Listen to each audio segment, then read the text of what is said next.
Hello കൂട്ടുകാരെ, 9ാം ക്ലാസ്സിലെ മാത്സിൻ്റെ chapter 3 സമാന്തര വരകൾ പാരലൽ ലൈൻസ് പേജ് 50-ലെ മൂന്നാമത്തെ ചോദ്യമാണ് ഈ വീഡിയോയിൽ നമ്മൾ ഡിസ്കസ് ചെയ്യുന്നത്. ഇതിൽ ഒരു സാമാന്തരികത്തിൻ്റെ വികരണത്തെ 3 സമഭാഗം ആക്കുന്നു എന്നാണ് തെളിയിക്കുന്നത്. Cut the diagonal of parallelogram into 3 equal parts.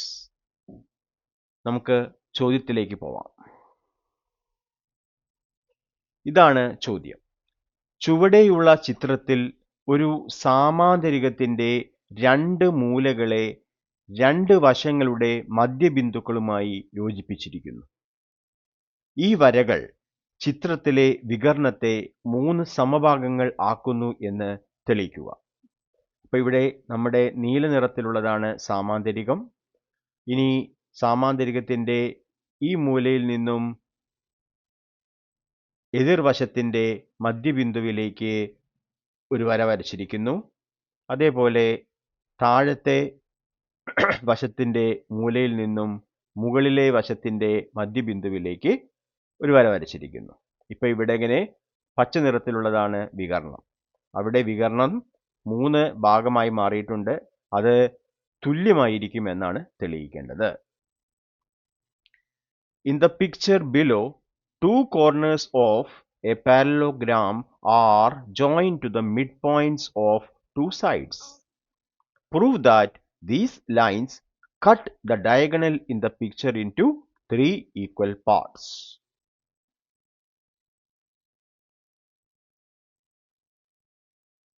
Okay, നമുക്ക് എങ്ങനെയാണ് ചെയ്യുന്നത് എന്ന് നോക്കാം.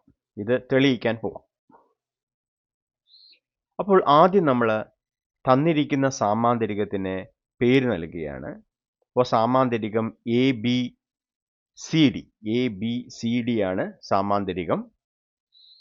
അതിനുശേഷം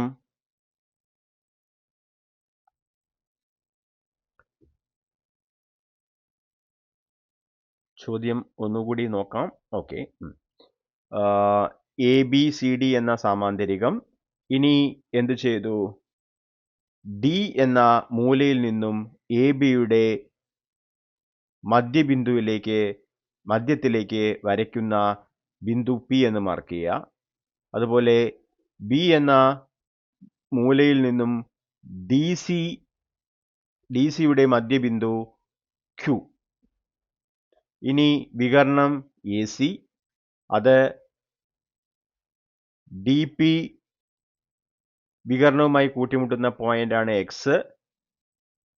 BQ വികരണവുമായി കൂട്ടിമുട്ടുന്ന പോയിന്റാണ് Y. നമുക്ക് തെളിയിക്കേണ്ടത് AX സമം XY സമം YC, ഇത് 3ഉം തുല്യമാണെന്നാണ്. അപ്പോൾ നമുക്ക് നോക്കാം. ഓക്കെ, അപ്പോൾ ആദ്യം ഇതാണ് തെളിയിക്കേണ്ടത്, AX equal to XY equal to YC. ഇനി സ്റ്റെപ്പ് 1-ൽ AB parallel to DC, AB സമാന്തരമാണ് DC. ഇതൊരു സാമാന്തരികമായതുകൊണ്ട്, പാരലലോഗ്രാം ആയതുകൊണ്ട് AB ഈക്വൽ ടു DC ആയിരിക്കും.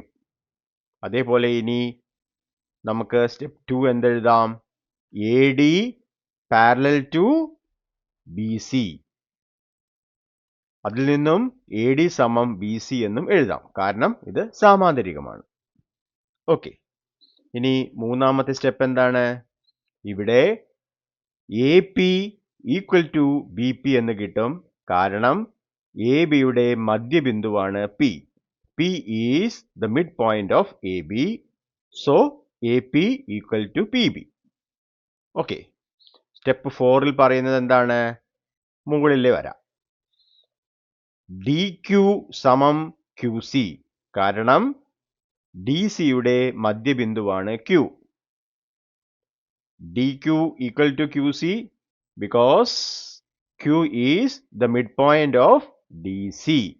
ഓക്കെ, അതാണ് ഇവിടെ സിൻസ്, കാരണം അതിനാണ് സിമ്പൽ. ഇനി നമുക്ക് ഇത്രയും കാര്യങ്ങളായല്ലോ. ഇനി നമുക്ക് എന്ത് ചെയ്യാം? ഇവിടെ ത്രികോണം ABC നമുക്കൊന്ന് പരിഗണിച്ചാലോ? അതിനു മുമ്പായിട്ട് ഒരു കാര്യം വിട്ടുപോയി. ഇവിടെ ഇപ്പം നമുക്ക് പി ബിയും അതേപോലെ ഡി ക്യൂവും എന്താണ്? സമാന്തരമാണ്. കാരണം എ ബിയും ഡി സിയും സമാന്തരമായതുകൊണ്ട് അതിന്റെ ഭാഗമാണല്ലോ പി ബിയും ഡി ക്യൂവും. അപ്പോൾ അവര് സമാന്തരമാണ്, പാരലലാണ്. കൂടാതെ പി ബിയുടെയും ഡി ക്യൂവിന്റെയും നീളം തുല്യമാണ്. അതുകൊണ്ട് അതാണ് ഇവിടെ എഴുതിയിരിക്കുന്നത്. പി ബി എന്താണ്? ഡി ക്യൂവിന് പാരലലാണ്. കൂടാതെ പി ബി സമം ഡി ക്യൂ ആണ്.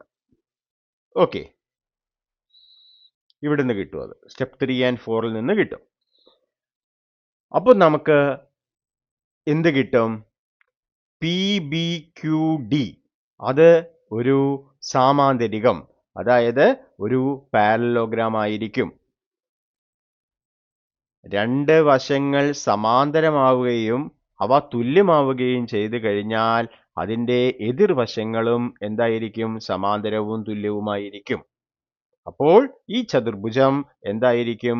ഒരു സാമാന്തരികമാണ്. പി ബി ഡി ക്യു എന്ന ചതുർഭുജം ഒരു സാമാന്തരികമാണ്. പി ബി ഡി ക്യു എന്ന ക്വാഡ്രിലാറ്ററൽ ഒരു പാരലലോഗ്രാം ആയിരിക്കും. Okay, so P B D Q ഒരു സാമാന്തരികം അല്ലെങ്കിൽ പാരലലോഗ്രാം ആയതുകൊണ്ട് അടുത്ത സ്റ്റെപ്പിൽ നമുക്ക് എന്തെഴുതാം? പി ഡിയും ക്യു ബിയും എന്തായിരിക്കും? സമാന്തരമായിരിക്കും, പാരലായിരിക്കും. കൂടാതെ P D equal to Q B ആയിരിക്കും. അതാണ് സ്റ്റെപ്പ് 6. ക്ലിയർ ആണല്ലോ? ഓക്കെ, ഇനി നമുക്ക് എന്ത് ചെയ്യാം? ത്രികോണം എ ബി സി പരിഗണിക്കാം. അപ്പോൾ ത്രികോണം എ ബി സി അല്ല, സോറി, ത്രികോണം എ ബി വൈ പരിഗണിക്കുക. ഇത്ര മതി. ത്രികോണം എ ബി വൈ ഇത് പരിഗണിച്ചാൽ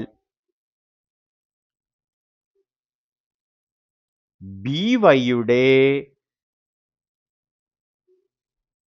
വൈക്ക് സമാന്തരമാണ് പി എക്സ്. ഓക്കെ, കാരണം ഓൾറെഡി നമ്മൾ പി ഡി സമാന്തരമാണ് ബി ക്യു എന്ന് പറഞ്ഞിട്ടുണ്ട്. അതുകൊണ്ട് പി എക്സ് എന്തിന് സമാന്തരമാണ്? ബി വൈക്ക് സമാന്തരമാണ്.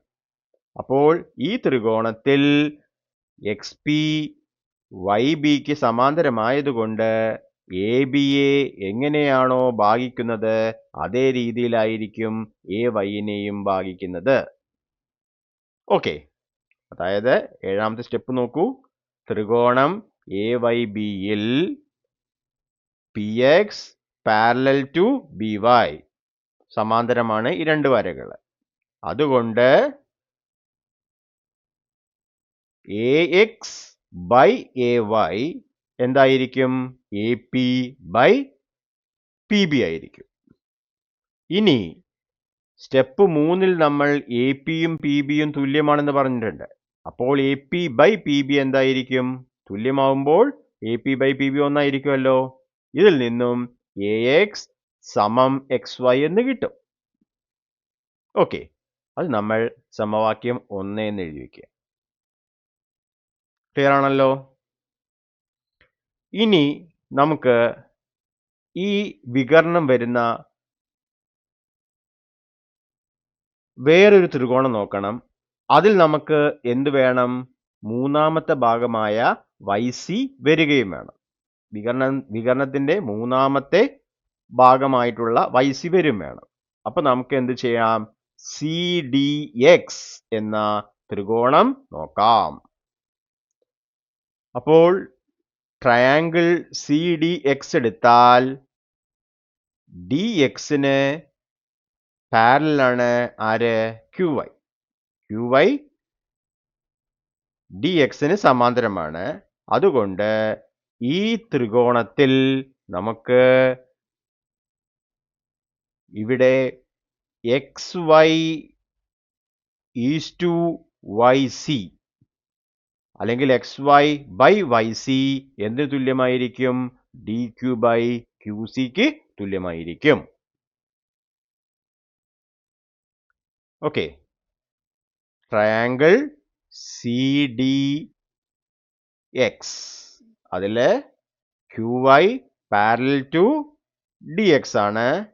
അപ്പോൾ നമ്മുടെ തിയറം പ്രകാരം എന്താണ്? XCയെയും DXനെയും ഇത് കട്ട് ചെയ്യുന്നത് സെയിം റേഷ്യോയിലായിരിക്കും. അപ്പോൾ xy/yc ഈക്വൽ ടു dq/qc ആയിരിക്കും. ഇനി dq/qc, dqവും qcയും തുല്യമാണെന്ന് പറഞ്ഞിട്ടുണ്ട്. അപ്പൊ അത് ഒന്നായിരിക്കും. ഇതിൽ നിന്നും xy ഈക്വൽ ടു yc എന്ന് കിട്ടും. ഓക്കെ, ഇനി നമ്മൾ രണ്ട് ഇക്വേഷൻസ് കമ്പയർ ചെയ്യാണ്. സമവാക്യം 1 എന്ന് പറഞ്ഞാൽ ax സമം xy ആണ്. സമവാക്യം 2 xy സമം yc ആണ്. ഇത് രണ്ടും കമ്പയർ ചെയ്യുമ്പോൾ, താരതമ്യം ചെയ്യുമ്പോൾ ax സമം xy സമം yc എന്ന് കിട്ടും. അതാണ് 9ാമത്തെ സ്റ്റെപ്പ്. സമവാക്യം 1ഉം 2ഉം താരതമ്യം ചെയ്യുമ്പോൾ, കമ്പയറിംഗ് ഇക്വേഷൻസ് 1 and 2, ax സമം xy സമം yc. അതായത് AC എന്ന വികരണത്തെ ഇവിടെ ax, xy, yc എന്നീ 3 ഭാഗങ്ങളാക്കിയിട്ടുണ്ട്. അത് മൂന്നും ഇവിടെ തുല്യമാണ്. അപ്പോൾ ഇതിൽ നിന്നും ചിത്രത്തിലെ വികരണത്തെ 3 സമഭാഗങ്ങളാക്കുന്നു എന്ന് തെളിഞ്ഞു. Hence proved that the diagonal in the picture cut into 3 equal parts. Okay. ഇത് വളരെ ഇമ്പോർട്ടൻ്റ് ആയിട്ടുള്ള ഒരു ചോദ്യമാണ്. ഇതിൻ്റെ കോൺസെപ്റ്റ്, ആശയം നിങ്ങൾ വ്യക്തമായി മനസ്സിലാക്കുക. ഇനി നമുക്ക് 4ാമത്തെ ചോദ്യമാണ് ചെയ്യാനുള്ളത്. അത് നമുക്ക് അടുത്ത വീഡിയോയിൽ ചെയ്യാം. അപ്പോൾ ഈ വീഡിയോ നിങ്ങൾക്ക് ഉപകാരപ്രദമായി എന്ന് വിചാരിക്കുന്നു. അങ്ങനെയെങ്കിൽ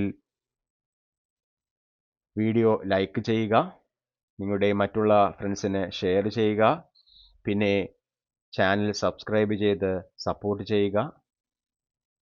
അതുപോലെ കമൻറ്റ് ബോക്സിൽ നിങ്ങളുടെ അഭിപ്രായങ്ങൾ രേഖപ്പെടുത്തുക. അപ്പോൾ വീഡിയോ കണ്ട എല്ലാവർക്കും നന്ദി. അടുത്ത വീഡിയോ വരെ എല്ലാവർക്കും ബൈ. Thank you.